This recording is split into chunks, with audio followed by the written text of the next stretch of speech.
मी पूजा शिंदे. आपण पाहता जनादेश न्यूज. पाहूया आजच्या काही ठळक घडामोडी. स्वच्छ ठाण्यात कचऱ्याचे थैमान, प्रशासनाचे विरोधी दुकानदार, आमदार निलंबनाच्या निषेधात ठाण्यात राष्ट्रवादी काँग्रेसची निदर्शने, महापालिकेकडून रिलायन्सचे 72 टॉवर सील, स्वच्छ ठाण्यात कचऱ्याचे थैमान, प्रशासनाचे विरोधी दुकानदार, रस्त्यावर कचरा टाकून दुकानदारांना अद्दल घडवण्याच्या ठाणे महानगरपालिकेच्या कारवाई विरुद्ध ठाणेकरांमध्ये गुरुवारी दिवसभर तीव्र असंतोषाची लाट उसळली होती. महापालिकेविरुद्ध दुकानदारांनी अदखलपात्र गुन्हा नोंदवला तर नौपाडा भागातील भाजपा नगरसेवकांनी रस्त्यावर पडलेला तोच कचरा प्रभाग कार्यालयात नेऊन टाकून दुकानदाराच्या निषेधात पाठिंबा दिला. व्यापाऱ्यांनी महापालिकेवर मोर्चा काढून हा कर रद्द करण्याची मागणी केली. हा कर रद्द करण्याचे आश्वासन महापौर मीनाक्षी शिंदे यांनी व्यापाऱ्यांना दिले. ठाणे महानगरपालिकेने मागील 2 दिवसापासून शहरातील बाजारपेठांमधील कचरा उचलला नव्हता.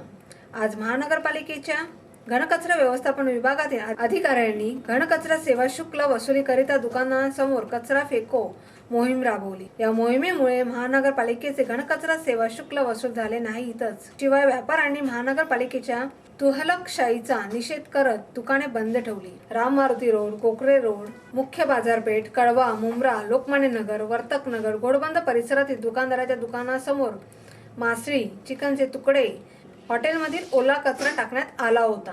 या दुर्गंधीमुळे व्यापाऱ्यांनी दुकाने बंद करून या वसुली मोहिमेचा निषेध केला. व्यापाऱ्यांनी नौपाडा पोलीस ठाण्यात घनकचरा विभागाचे अधिकारी डॉक्टर बालाजी हळदेकर यांच्या विरोधात अदखलपात्र गुन्हा दाखल केला. कचऱ्यामध्ये माशाचे तुकडे देखील असल्याने अनेकांच्या भावना दुखावल्याचेही त्यांनी म्हटले आहे.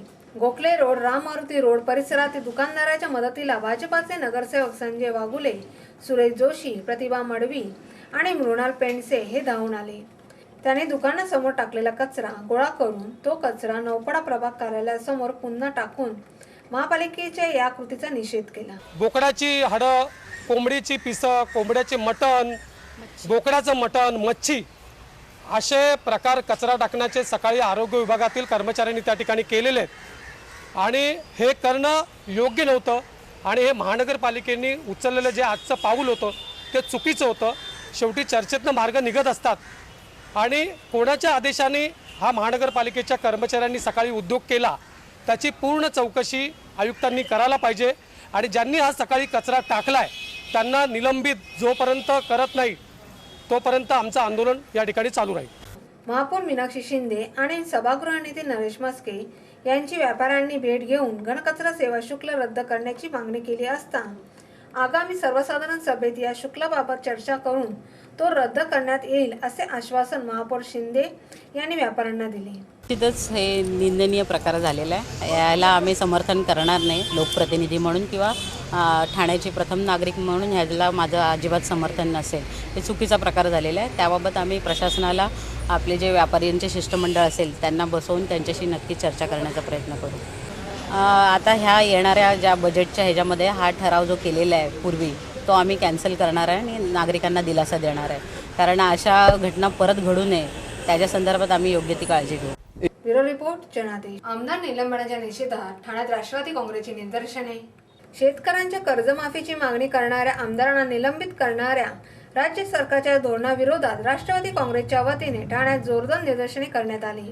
यावेळी अर्थमंत्री सुधीर मुनगंटीवार यांनी अर्थसंकल्प मांडताना केलेल्या भाषणाची ही होळी करण्यात आली. अर्थमंत्री सुधीर मुनगंटीवार यांनी शनिवारी विधानसभेत राज्याचा 2017 ते 2018 चा अर्थसंकल्प सादर केला. मात्र विरोधकांनी शेतकऱ्यांच्या कर्जमाफीशिवाय अर्थसंकल्प मांडू देणार नाही अशी ठाम भूमिका घेतली. त्यावेळी विरोधी पक्षाच्या आमदाराकडून अध्यक्षांसमोरील जागेत येऊन टाळ वाजवत शेतकऱ्यांच्या कर्जमाफीचा मुद्दा लावून धरला होता. त्यामुळे सरकारने 19 आमदारांना 9 महिन्यासाठी निलंबित केले आहे. या निलंबनाचे तीव्र पडसाद उमटण्यास बुधवारपासूनच सुरुवात झाली होती. बुधवारी ठाण्यात राष्ट्रवादी विद्यार्थी काँग्रेसच्या कार्यकर्त्यांनी निदर्शने केली होती. राष्ट्रवादीचे शहराध्यक्ष आनंद परांजपे आणि विरोधी पक्षनेते मिलिंद पाटील यांच्या नेतृत्वाखाली बाबासाहेब आंबेडकर यांच्या पुतळ्यासमोर जोरदार निदर्शने केली. विरोधकांना आपली बाजू मांडण्याचा पूर्ण अधिकार असतो, पण विरोधकांना बोलूनच द्यायचं नाही, विरोधकांचा आवाजच चेपायचा अशा प्रकारची भूमिका भाजपचं राज्य सरकार घेते आणि म्हणून शेतकऱ्यांची कर्जमाफी झालीच पाहिजे. हे अत्यंत जिव्हाळ्याच्या प्रश्नावर अधिवेशन सुरू झाल्यापासून राष्ट्रवादीची भूमिका राहिलेली आहे की शेतकऱ्यांना दिलासा पहिले द्या, पण ती भूमिका ऐकून घ्यायची नाही आणि ऐकून तर घ्यायचीच नाही, ती भूमिका मांडणाऱ्या आमदारांचं निलंबन करायचं, अशा प्रकारची हिटलरशाहीची भूमिका भाजप सरकारने घेतली. 19 आमदारांचं निलंबन त्या विधिमंडळातनं भाजप सरकारने केलं. शेतकऱ्यांची कर्जमाफी झालीच पाहिजे अशा प्रकारची आमची भूमिका आहे राष्ट्रवादी पक्षाची आणि निलंबन आमदारांचं त्वरित मागे घेतलं पाहिजे ही राष्ट्रवादीची भूमिका आहे. सातत्याने शेतकऱ्यांचा प्रश्न असेल, कामगारांचा प्रश्न असेल, आमचे नेते डॉक्टर जितेंद्र आव्हाड हे त्या विधिमंडळामध्ये संघर्षाची भूमिका मांडत असतात, पण म्हणणं ऐकून घ्यायचं नाही आणि म्हणणं ऐकून न घेता निलंबन करायचं ही भूमिका भाजप सरकारने घेतली. याचा निषेध आज राष्ट्रवादी काँग्रेस पार्टी ठाणे शहर जिल्ह्याने घेतला. राष्ट्रवादीचे सर्व नगरसेवक आणि सर्व पदाधिकारी याच्यामध्ये सामील होते आणि ज्या बजेटमध्ये शेतकऱ्यांना कुठल्याही प्रकारचा दिलासा देण्यात आला नाही त्या बजेटची प्रतिकात्मक होळी आम्ही आज इथे केली. भाजप सरकारचा निषेध आम्ही केला. आजच्यासाठी हे आंदोलन होतं. आमदारांचे निलंबन मागे घेतलेच पाहिजे, शेतकऱ्यांना कर्जमाफी मिळालीच पाहिजे, सरकारने लोकशाहीचा गळा घोटला आहे, अशा घोषणा यावेळी देण्यात आल्या. ब्युरो रिपोर्ट जनादेश. घेऊया एक छोटीशी विश्रांती. अहो, आपण आपलं घर स्वच्छ, सुंदर, नीटनेटकं ठेवतो ना, मग आपण आपल्या शहराच्या बाबतीत उदासीन का? आपलं शहर स्वच्छ, सुंदर आणि नीटनेटकं ठेवणं ही आपली जबाबदारी आहे, हो ना? मग उचला फोन आणि विना परवाना होर्डिंग्स, बॅनर्स कुठे दिसले तर 1800-222-108 या टोल फ्री क्रमांकावर कळवा किंवा 7506946-155 या भ्रमणध्वनीद्वारे आपली तक्रार नोंदवा किंवा महापालिकेने तयार केलेल्या स्टार ग्रेड ॲप्लिकेशनद्वारे आपली तक्रार नोंदवा. त्याची दखल त्वरित घेतली जाईल. लक्षात घ्या, आपला छोटासा सहभाग आपलं शहर स्वच्छ, सुंदर आणि नीटनेटकं बनवू शकतो. जसं आपलं घर तसं आपलं ठाणे शहर. बस बस रोक दो. कितने हुए भाई साहब? सर 55 रुपये. 55 रुपये? हाँ ये लीजिए. सर छुट्टे नहीं हैं. छुट्टी तो मेरे पास भी नहीं है. तो एक काम कीजिए सर, यूपीआई के किसी भी एप्लीकेशन से आप पे कर दीजिए. मेरा वर्चुअल आईडी पीछे लिखा हुआ है. अच्छा ओके ओके.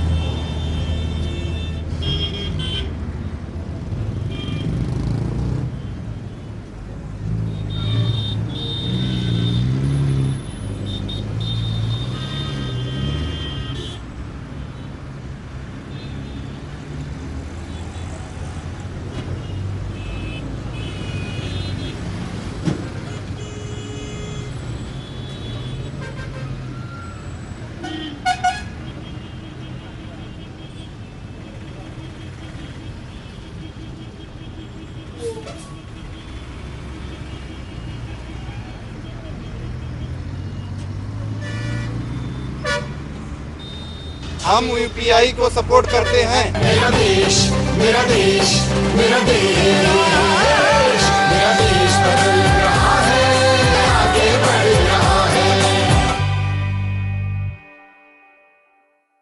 जय भगवान सभागृह, हरिनिवास ठाणे. लग्न, मुंज आणि बर्थडे पार्टीसाठी उत्कृष्ट असं सभागृह. वातानुकूलन यंत्रणासह 100 ते 700 व्यक्तीसाठी सुसज्ज हॉल उपलब्ध. जेवण आणि डेकोरेशनसह सजावट. एनकेडी ट्रस्टचे जय भगवान सभागृह. आपल्या जीवनातील महत्त्वाच्या आठवणी जोपासण्यासाठी उत्कृष्ट सभागृह म्हणजे जय भगवान सभागृह. वाजवी दरात लग्नसराई, बर्थडे पार्टी, मुंज तसेच मीटिंगसाठी आकर्षक सवलती. बुकिंग करा. जय भगवान सभागृह. पत्ता जय भगवान सभागृह, हरिनिवास बस स्टॉपच्या जवळ, नौपाडा, ठाणे पश्चिम. संपर्कासाठी दूरध्वनी क्रमांक 9819530674 आणि 25449234. विश्रांतीनंतर पुन्हा आपले स्वागत. पाहूया सविस्तर वृत्त. महापालिकेकडून रिलायन्सचे 72 टॉवर सील. मालमत्ता कर थकवल्याने ठाणे महानगरपालिकेने आज दिवसभरात शहरातील रिलायन्सचे 80 पैकी 72 मोबाईल टॉवर सील केले. हे टॉवर इमारतीच्या टेरेसवर उभारण्यात आले होते. ठाणे शहरात रिलायन्स इन्फाटेक्स, रिलायन्स कम्युनिकेशनचे सुमारे 80 मोबाईल टॉवर आहेत. हे टॉवर इमारतीच्या टेरेसवर उभारण्यात आले असून त्यांचे भाडे त्या इमारतींना मिळत असते. मात्र कंपनीने मपाचा सुमारे 18,72,00,000 रुपयाचा मालमत्ता कर थकवला होता. कर भरणा करण्यासाठी पालिकेने कंपनीकडे वारंवार पत्रव्यवहार केला होता.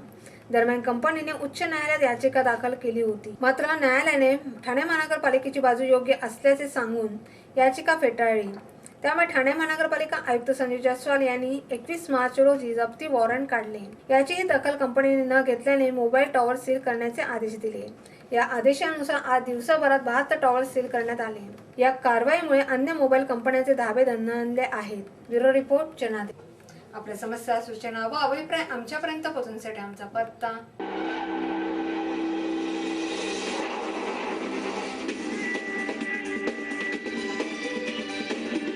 या होत्या आजच्या काही ठळक घडामोडी. पुन्हा भेटूया याच वृत्तवाहिनीवर. आपली माणसं, आपला देश, पाहत राहा जनादेश. धन्यवाद.